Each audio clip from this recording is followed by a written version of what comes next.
Bonjour Emmanuel Ducman, vous êtes directeur de la Fondation Institut de la Vision, anciennement Fondation Voir et Entendre. Est-ce que vous pourriez nous présenter cette entité? Donc la Fondation de l'Institut de la Vision, c'est en fait le bras armé du centre de recherche de l'Institut de la Vision qui représente 320 chercheurs. Et donc c'est une fondation de coopération scientifique qui regroupe à peu près 35 personnes qui sont ce qu'on va appeler les fonctions support de l'Institut de la Vision. Et quel est son rôle dans le support justement de la recherche à l'Institut de la Vision? Donc la Fondation de l'Institut de la Vision regroupe tous les métiers qui permettent aux chercheurs de travailler dans des conditions optimum. Donc ça va être un premier pôle qu'on va appeler le groupe achat-commande qui va être au service des chercheurs pour passer toutes leurs commandes, faire leurs appels d'offres, gérer leurs notes de frais. Après, on va avoir un pôle très important qu'on appelle le groupe programme qui va accompagner les chercheurs pour aller chercher des grants nationaux et internationaux, qui va gérer les partenariats industriels et toute la partie juridique et gérer un peu avec le pôle gestion tout ce qui est contrôle de gestion des projets, le suivi des dépenses, les suivis des livrables.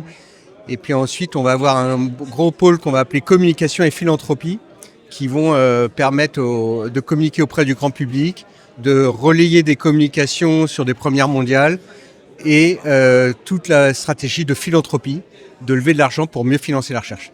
Alors justement sur cette question-là, la fondation vient de changer de nom, elle s'appelait donc la Fondation Voir et Entendre. Est-ce que ça fait partie de cette dynamique justement pour essayer d'avoir plus de dons pour financer mieux la recherche? Au départ, on s'appelait effectivement la Fondation Voir Entendre et on a petit à petit refocalisé les travaux exclusivement sur de la vision. Donc on a voulu modifier l'entité, modifier le logo et renforcer l'équipe philanthropie pour aller chercher plus d'argent et plus rapidement.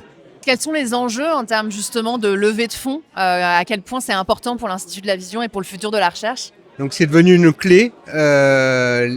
L'appel au financement public sont de plus en plus complexes. Les robinets se ferment de plus en plus et les dépenses sont de plus en plus importantes. Si on veut rester dans la compétition internationale dans les 5 ans qui viennent, si on veut attirer des jeunes chercheurs talentueux, si on veut continuer à renouveler les équipements pour rester dans la compétition et si on veut permettre aux chercheurs d'initier des travaux très fondamentaux avec peu d'hypothèses scientifiques, on doit aller chercher cet argent pour rester sur la première scène internationale.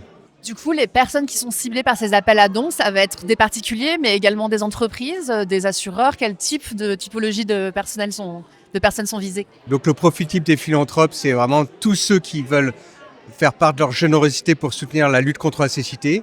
Donc on a des particuliers, on a des fondations d'entreprises, et puis on va appeler ce qu'on appelle des grands philanthropes, des capitaines d'industrie qui veulent soutenir la cause de la cécité. Et dans cette dynamique-là, comment vous voyez-vous l'avenir dans les prochaines années à l'Institut de la Vision?